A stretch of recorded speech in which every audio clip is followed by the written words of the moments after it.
So I was fortunate enough to get invited onto Warcraft Reloaded. Big shout out to that podcast. They're absolutely amazing. Mel and Bob, fantastic people, or Bob and Mel. I don't want to offend either of them, so I'll say them in both orders. We had a lengthy discussion about gear in general in Wrath of the Lich King with the recent announcement on the actual developer interview, which I'll put a link in the description to, which was by myself and Mr. GM. Fantastic interview with Chris from Blizzard. The following video is a clip, or a very long clip, of, the important information that you can take from our perspective from the podcast about this topic. So if you enjoy it, I'll put a link to Warcraft Reloaded's YouTube channel and their podcast in the link in the description. So please go and show them some love, because as I say, fantastic guys, put out really, really good content. If you actually drive for a living or anything like that, where podcasts are what get you through the day, there should absolutely be added to your list. Enjoy. Let's hit the loot changes, because... So I did find more information on the loot changes. It says that there will be, in the Wowhead article that they did, it said, to accommodate a larger loot table of 25-player Nax, the 10-player will have to drop more items, and we don't want the 10-player Nax raid to feel like it's better than 25. So they're increasing the loot tables by about 1 extra item per boss in 25 Nax when they add the 25-man loot to the 10-player Nax, right? So you can still do the 25-man, and get more extra loot from it. Get more loot, yeah. Or you do the 10-man. Hey, so I'll give Interesting. you, so our guild leader, Harskar, and maybe guild leaders and guild leadership are the ones that really appreciate this change, but I do get it from their point of view. Like, trying to make your guildies that need nothing from the old raid go back in 25-man just feels bad for them, because it's just like they have to drag people kicking and screaming and bitching and moaning.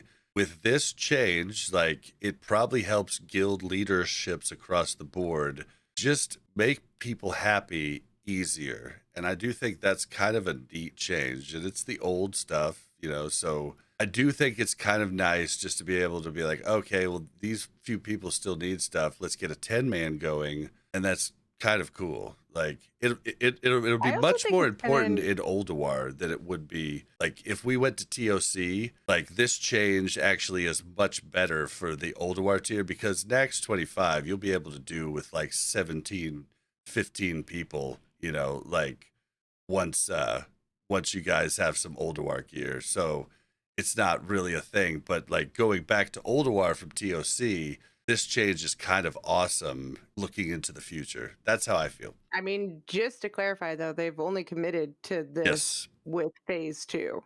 Yes. Right? So they're going to see how it goes. It may not even go past that. Mm-hmm. It would only get more interesting in the later phases. Like, in the early phases, it's neither in or there, in my opinion. So what they're doing as their test bed with tier 7, tier 8 is not really, I don't think it's that important. Whereas, like, if you was to consider tier 9, so let's say we're gearing up for ICC. So we're actually let's say we're in ICC and we're wanting to get alts geared up for split runs or something like that. Going in and doing TOGC 10, so 10-man top heroic, and getting the 25-man gear, that would actually be quite interesting. Whereas, like, going in and doing 10-man Nax to get 25-man gear, like, that's neither in or there. And the same even really with Ulduar. Doing 10-man Ulduar and getting 25-man gear, because actually some of the 10-man Ulduar gear is very, very strong. Like 10-man hard mode, specifically like Molnir Runestone, which is crit and armor pen, amazing trinket. You almost don't really want that boss. You don't want its 25. You don't want Thorim's 25-man loot table on 10-man, because a lot of people are going to want that trinket. And that's where I'm intrigued to know about what their plan is with going. Having 10-man loot drop in these heroic plus. Like, how are we going to get like the 226 leather legs from like Malagos? Are they going to drop in a heroic? Like, what heroic are they going to drop in? Like, is it random, the bosses that drop what they drop? Or, because most of the 10-man Nax gear is only 200 eye level. You've got KT, which is 213. Sorry, when I was saying 226, I was talking about 25-man. But you know what I mean? It goes up to 213. Where are they going to drop KT loot? Or is KT loot only still going to be 10-man? Or are we going to be able to get that in, 5-man? But Saf, 2 Drakes. Again, 3 Drakes don't matter. but 10-man 2 Drakes. Is that going to drop in 5-man heroics? And yeah, Malagos 10 has got one of like the best rings, which is BOE as well, which makes it even more interesting. You know, Malagos is not a hard mode, it's only a raid, you know, Eye of Eternity, but it drops a ring that pretty much every attack power user is going to want in phase 1, but it's BOE. If that starts dropping in 5-man heroics, that's going to be very interesting, both for selling and for being able to get for alts or whatever. I don't get how that side of things is going to work. Not with the amount of heroic 5-man bosses there are versus the amount of 10-man loot there is. You bring up a good point about, like, are we going to get the loot tables, or is it just going to be like a crazy random loot table that you're getting this gear from in the heroics? Because like people strategize what they want to run, you know, like. I don't think they've figured all of this out, right? Like, it sounds like in the interviews, this is what they're going to do, but this is phase 2, right? Like, they're just now preparing for phase 1 and trying to get everything rolled out quickly. And then I think after phase 1 and after Wrath launches and everything, we will start to hear more about what's going to happen in phase 2.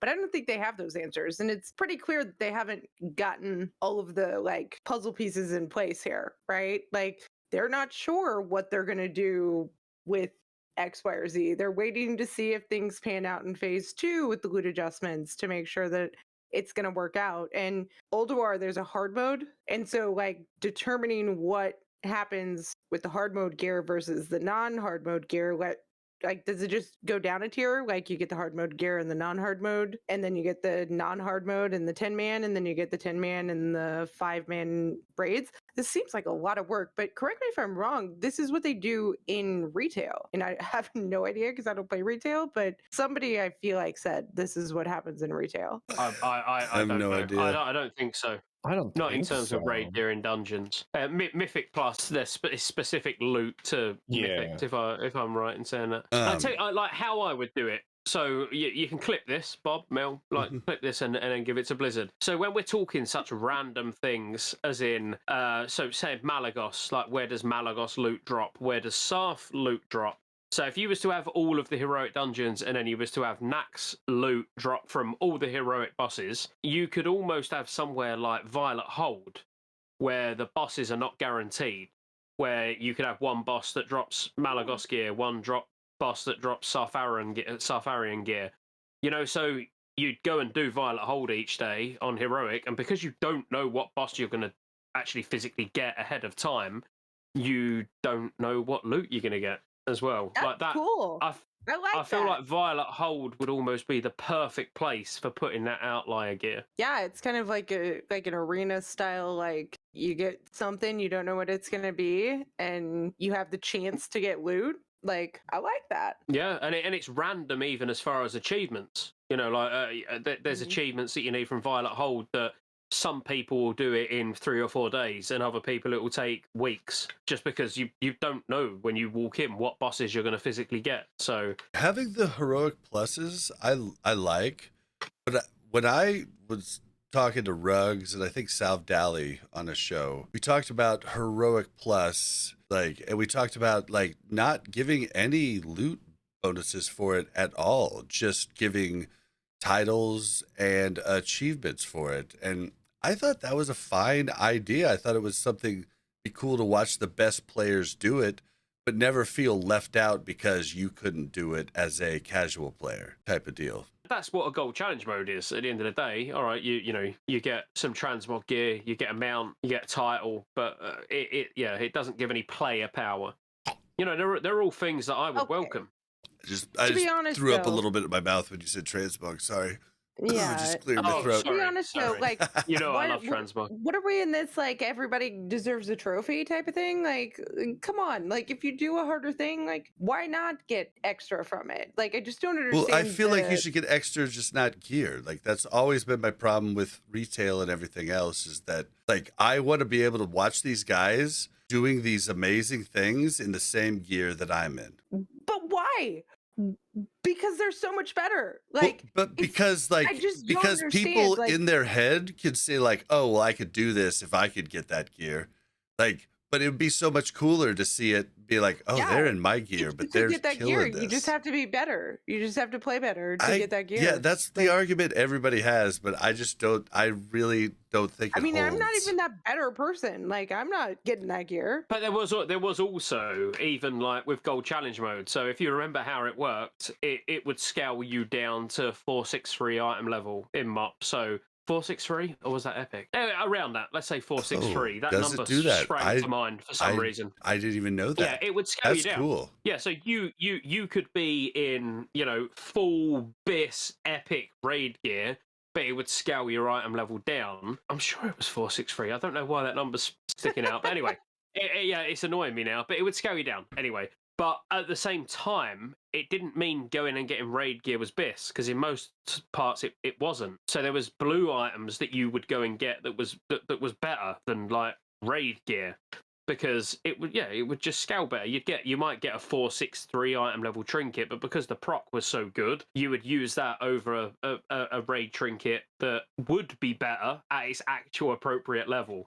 So even when it comes to that, where everybody's on a level playing field in air quotes, you're not, because you still need to go and get the best gear that's physically set for that purpose, if you know what I mean. Yeah. Yeah. Well, okay, so back to the okay. Can I just say one thing though? I think before we move on, is that I do think. Oh, okay. Well, I'm gonna say it anyways. We're kind of talking about all these things. I just had one more point on the 10-man, 25-man loot stuff. So I think that the 10-man and the 25-man gear going to the 10-man gear, I think, is beneficial in the fact that it allows maybe more of those casual guilds that only have 10 consistent raiders to continue to do 10-man content throughout and still feel like they're able to get the best gear, right? And the items that they need that's 25, yeah.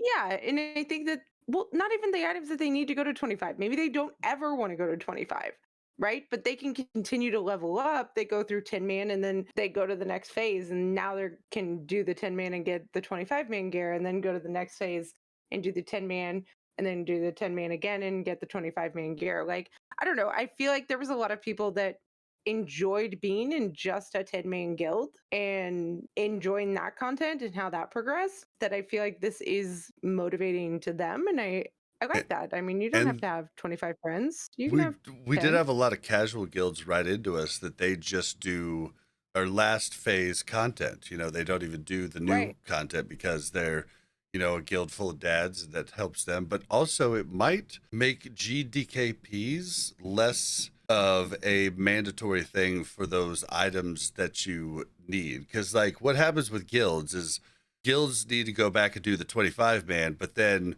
5 to 8 of the people in the guilds are like, well, I want to bring my alt for this 25-man run. And then your 25-man run is slow as hell, a little bit rocky. And like, that sucks for that. With the 10-man, like they could just do it. And then maybe these people aren't like, well, I'll go do the GDKP run. I'll just do my guild 10-man run instead. So like it could help alleviate the GDKP stuff, but it could also improve the 10-man GDKP scene, which could really like actually make the GDKP scene jump up a ton for the last ones, because these guys are only running the 10-mans now. Because if anybody's been doing a bunch of GDKPs, like the Zolomon runs were popping and were really good. So all of a sudden this turns the GDKP runs, and there's so much to think about here. That like so many moving parts. Yeah, it's almost like we're sort of not killing one form of content to subsidize another, but it's the whole point of like Blizzard making changes is to give longevity to all of the content. So by giving 10-man content in 5-mans, 25-man content loot in 10-mans, by dropping all that down, you're still chopping something, and it's normally at the top. So the 25-man raids are going to suffer. So there's going to be less 25-man knacks, because the 25-man knacks you don't need to do. You go 10-man. All right, you might get 1 or 2 less items, but 10-man's easier to pug, 10-man's easier to form, whatever. 10-man, why, if you're not that bothered about loot, you're just going to go and do 5-mans because you're going to get now half-decent gear. So the thing that's going to suffer is the thing at the top, which is going to be the 25-man. Whereas if the 5-man, so if you start at the bottom rather than the top, and you was to actually buff the 5-man gear and leave everything else as it is, everything would thrive. So like there's no need, like they could do heroic plus, but scale up the item level of the heroic 5-man almost to the point of, let's say, Nax gear. They might need to adjust because their item levels are a bit janky in phase 1, to be fair. You might need to make some changes across the board in phase 1, but I don't know. I just feel like it's a weird way of doing it. You could make the 5-man heroics more meaningful, and that could be something like challenge modes. I see what they're doing. I just don't feel like it's going to long term have a beneficial effect. Because there's nothing better than being in full ICC gear and going and doing 25-man all-to-war hard modes. And I just don't see that happening as much if this loot trend was to continue. I don't know. I feel like, in my opinion, when there's 1 or 2 people that really need something from the previous raid, and I don't need anything from the previous raid, I'm annoyed that on our raid night that we have to go run it. It's fine, probably. But why not make it easier to get the previous tier when you move to the next tier, right? Like, I think that is a positive. I think that going from one tier to the next and then not being required to have everybody continue to run the previous tier, I think it's positive. I think that having a small section of people, and I'm a healer, so I'm probably still going to go to the 10-man, right? But it's not every single week that we have to go to this other 25-man that we had been running for multiple weeks, right? But with Alduar being buffed, there's absolutely no need to go back to tier 7 for anything at all. Okay, well, then fine. Thanks, Scotty. Yeah, as it, you would my think, argument here. No, I'm just saying, you would think, with they're buffing Alduar to the point where it is just much better than Nax, full stop. So but is there nothing in Nax that you would need? Well, I mean, Dying Curse is always going to be nice because it's got hit, but having extra it's trinkets very, very is always few items. Like having extra trinkets to swap out is always nice too. Like trinkets are always a big thing. I don't know about you, but my warrior switches out 7 different trinkets during trash, so. But you got to remember, you're now going to be going from excluding KT loot, you're going from 213 to 232 in Alduar now with the buffed item level. It's so big in item level that even 10-man's going up 6 item level, so you could go and get Spark Infuser or something like that, which would then be actually better than Dying Curse in modern Wrath of the Lich King now, which is only from 10-man Alduar. There's going to be so many items where before the item level buff, then maybe there was the odd item in Nax 25 that would still be good. But actually in modern Wrath of the Lich King, where we're going to have that 6 item level buff, there's probably very little, if anything. I'm just talking about trinkets. I mean, I would switch in blue trinkets just for the attack power buff that I just use for because most of the trash is going to be really short. So any attack power buff, it's going to be a huge trinket to use on trash as long as you're constantly swapping them out. You know what I mean? So I was just thinking trinkets is all. Trinkets aside, what about the next phase? Next phase, after Alduar, where do we go? I think that's actually where it works better. If we're talking normal, which no one's going to be that bothered about normal tuck, are they, at the end of the day? But, it's going to be 2-4-5 versus hard mode Alduar is going to be 2-5-1. But then are you going to get hard mode Alduar gear from 10-man? As in, is the hard mode Alduar 25-man gear going to drop from hard mode Alduar 10-man? I don't know. They don't know if yet. That was the case. They agreed. No. They specifically stated they did not know yet how that was going to work. If that was the case, article, then we'd split down into 5, 6, maybe even 7 10-man Alduar runs the night that Tok launches, and just blitz through with 7 raid teams just doing all Alduar hard mode 10-mans. Yeah. Because why not? It makes sense. A loot pinata. Yeah. Yeah, exactly. I do like it, but at the same time, I don't like it. You know, it's in it. It's weird. It's definitely it's weird. going to be interesting. That's right where I'm at. Yeah. It's gonna be interesting. We're gonna get out of here, guys. Bye. Bye. Thank you. All right. Everybody. There's lots of ways you can support the channel to keep me here putting out World of Warcraft content and covering all future MMOs. Consider joining the channel as a member. You get access to emotes, everyone will know you're a member when you comment on future videos because you get a nice icon next to your name, and you get access to members-only videos, which I'll be putting a lot of on the channel throughout the year. Additionally, there's a Patreon link in the description as well. Thank you for watching all the way to the end, and I'll see you on the next